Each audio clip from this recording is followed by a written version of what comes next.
గతంలో ఇలాంటి real estate కంపెనీకి సంబంధించి కొంతమంది లెజెండ్స్, ఇందాక మీరు చెప్పినట్టు కొంతమంది లెజెండ్స్ కూడా దాన్ని ప్రమోట్ చేశారు. అంటే ప్రమోట్ చేసిన తర్వాత ఇలాగే వాళ్ళ మీద కేసులు అవ్వడం జరిగింది, ఇలాగే దర్యాప్తులు కూడా చేశారు. బట్ అక్కడ ఎక్కడ చూసినా కూడా పెద్ద పెద్ద సెలబ్రిటీస్ మీద కానీ లెజెండరీస్ మీద కానీ వాళ్ళకి కోర్టు ఎలాంటి యాక్షన్ అనేది తీసుకోదు. ఎందుకు అయి ఉంటుందంటారు అలా? ఎందుకు అంటే ఇప్పుడు వీళ్ళు చేసేది జస్ట్ యాడ్స్ మాత్రమే.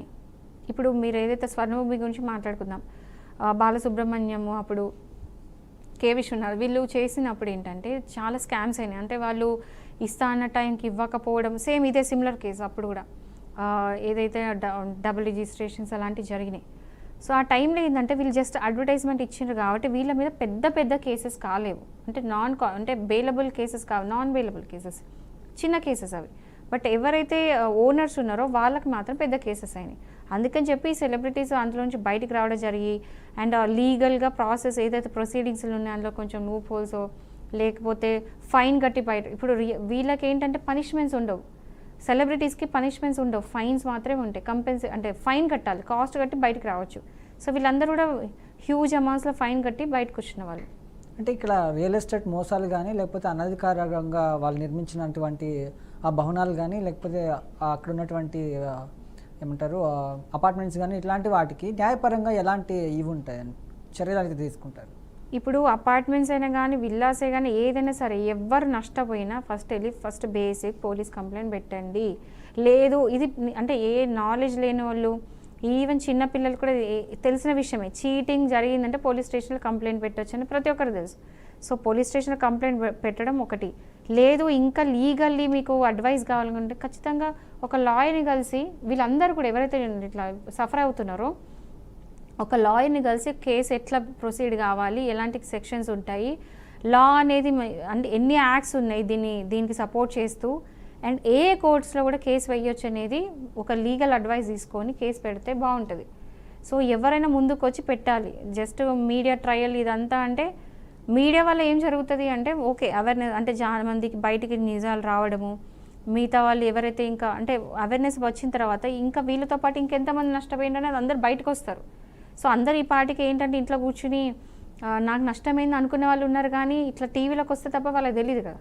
సో మిగతా వాళ్ళు కూడా ఎవరైతే నష్టపోయినారో అందరూ జాయింట్గా వచ్చి కేసు ఫైల్ చేస్తే ఖచ్చితంగా న్యాయం జరుగుతుంది. అంటే ఇలాంటి కేసుల్లో మనీ లాండరింగ్ నిరోధక చట్టం అనేది ఎలా వర్తించబడుతుంది?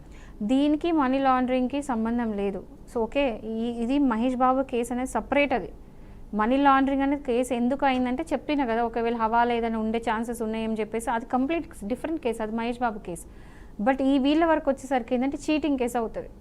సో ఈ ఎవరైతే అంటే రియల్ ఎస్టేట్ వాళ్ళు ఉన్నారో వాళ్ళు ప్రామిస్ నిల్చోబెట్టుకోలేదు కాబట్టి వాళ్ళకి బిఎన్ఎస్ యాక్ట్ ప్రతి ఈ చెప్పిన సెక్షన్స్ అన్నీ కూడా వాళ్ళకి అప్లై అవుతాయి.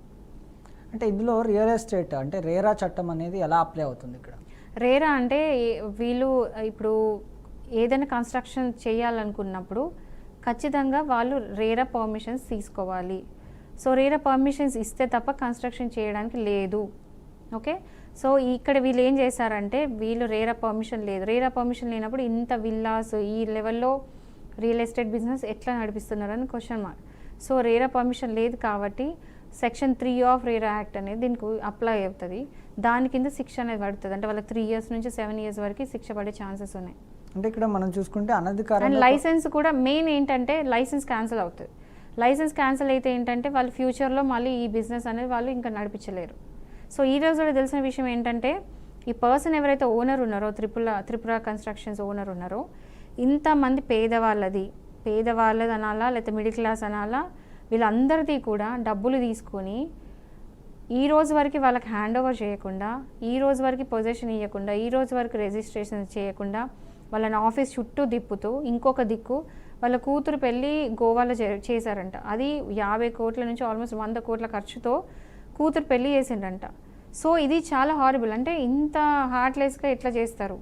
ఇంతమంది వచ్చి ఇప్పుడు అడుగుతున్నప్పుడు అంటే వాళ్ళకు కూడా అనిపించాలి కదా నేను చేసేది అన్యాయం చెప్పేసి. సో అట్లీస్ట్ ఇప్పుడన్నా చేసిన తప్పు తెలుసుకొని ముందుకు వచ్చి వాళ్ళకి సెటిల్మెంట్ చేయడము. ఇప్పుడు వీళ్ళు కూడా కేసులు పెట్టడం ఇవన్నీ అతను పోలీస్ స్టేషన్లో కంప్లైంట్ పెడితే ఆయన వెళ్ళి అరెస్ట్ చేయడము. బేసికలీ ఏ కస్టమర్ కూడా అది కావాలి. కస్టమర్కి ఇప్పుడు ఏం కావాలి? ల్యాండ్, వాళ్ళు అనుకున్న డబ్బులు, కనీసం డబ్బులన్నీ తిరిగి రావాలి, లేకపోతే అన్నట్టు ఏదైతే వాళ్ళు ఒప్పుకున్నారో ఆ ల్యాండ్ అని ఇవ్వాలి, లేకపోతే ఆ విల్లానో లేకపోతే ఏదైతే అపార్ట్మెంట్ దేనికైతే డబ్బులు కట్టారో అదని ఇవ్వాలి, లేదా మనీ అయినా బ్యాక్ ఇవ్వాలి. రికవరీ ఆఫ్ మనీ అయినా జరగవచ్చు, లేదా ఏదైనా జరగాలి. రెండిట్లో ఏదో ఒకటి అని ముందుకు వచ్చి సెటిల్మెంట్ చేస్తే తప్ప ఇది సార్ట్ కాదు ఈ ప్రాబ్లం. సో ఈ ఓనరే ముందుకు వచ్చి ఈ ప్రాబ్లం సాల్వ్ చేయడం అన్నిటికంటే బెస్ట్ వే. అంటే ఇలా కోట్ల రూపాయల స్కామ్ ఏదైతే ఉందో, అంటే 100 కోట్లు, 150 కోట్లు, 200 కోట్లు, ఇలా కోట్లు, ఈ స్కామ్లు ఏవైతే ఉంటాయో వీటిల్లో ఇన్కమ్ ట్యాక్స్ పాత్ర అనేది ఎలా ఉంటుంది మేడం? ఇప్పుడు ఈ 400 కోట్లు ఇక్కడ జరిగిన స్కామ్ 400 కోట్లు, ఓకేనా. సో దీనికి ఇన్కమ్ ట్యాక్స్కి ఏం సంబంధం లేదు. ఎప్పుడు ఇన్కమ్ ట్యాక్స్ అనేది ఎప్పుడు వస్తుంది అంటే ఈ 400 crores వాళ్ళు ఐటీ కట్టినరా లేదో అన్న దగ్గర ఐటీ అనేది వస్తుంది. సో ఐటీకి దీనికి సంబంధం లేదు. బట్ ఖచ్చితంగా మనీ లాండరింగ్ కేసు కింద మాత్రం వస్తుంది. ఎందుకంటే వీళ్ళు ఇచ్చింది ఇది ట్రాన్సాక్షన్స్ ఎట్లయినాయి, వైట్ మనీనా బ్లాక్ మనీనా, 400 crores అంటున్నారు. సో వీళ్ళు కస్టమర్స్ ఎవరైతే కొన్నారో వాళ్ళు బయటకు వచ్చి నేను 1.5 కోటి కొన్నా, 1,80,00,000 కొన్నా అంటే అక్కడ మార్కెట్ ప్రైస్ ప్రకారం ఎంత ఉన్నది అని చెప్పేసి వాళ్ళు అట్లా కొన్నారు. కాబట్టి ఒకవేళ కనుక అది వైట్ మనీ అయ్యి ఉంటే మాత్రం ఏ సెక్షన్స్ ఉండవు, ఏది ఉండదు. సో మనీ లాండరింగ్ ఉండదు, ఐటీ అవన్నీ ఏవి రావు. ఎందుకంటే ఫేర్ ట్రాన్సాక్షన్స్ కాబట్టి క్లియర్గా లీగల్గా ట్రాన్సాక్షన్స్ అయినాయి. వీళ్ళు ఇచ్చిన టోకెన్ అమౌంట్స్ అన్నీ కూడా ఒకవేళ బ్యాంక్లో డిపాజిట్ చేసి అట్లా ఉంటే మాత్రం ప్రాబ్లం లేదు. బట్ ఇక్కడ ప్రాబ్లం ఎక్కడ వస్తుందంటే వీళ్ళు చేయాల్సిన రిజిస్ట్రేషన్స్ చేయనప్పుడు అప్పుడు స్పెసిఫిక్ పర్ఫార్మెన్స్ అంటే స్పెసిఫిక్ రిలీఫ్ యాక్ట్ అనేది ఒకటి ఉంటుంది. దాని ప్రకారం ఏంటంటే వీళ్ళు చేస్తున్న టైంకి రిజిస్ట్రేషన్ అనేది చేసి ఇవ్వాలి. లేదు అంటే వీళ్ళు ఎస్పీ సూట్ అంటే స్పెసిఫిక్ పర్ఫార్మెన్స్ సూట్ అనేది కూడా వేయొచ్చు. టైంకి మాకు ఇస్తాను ఒకవేళ అగ్రిమెంట్ ఆఫ్ సేల్ అయ్యి ఉంటే. అగ్రిమెంట్స్ అయినాయా లేవా అనేది ఇన్ఫర్మేషన్ అయితే లేదు. సో వీళ్ళు ప్రైమరీగా తీసుకున్న డాక్యుమెంట్స్ ఏవి, ఎవరైతే క్లయింట్స్ ఉన్నారో వాళ్ళు ఇల్లు ట్రాన్సాక్షన్కి అంటే డబ్బులు ఇచ్చినప్పుడు టోకెన్ అమౌంట్ ఇచ్చినప్పుడు వీళ్ళ దగ్గరికి ఏం పేపర్స్ ఉన్నాయి అంటే అగ్రిమెంట్ చేసుకున్నారా.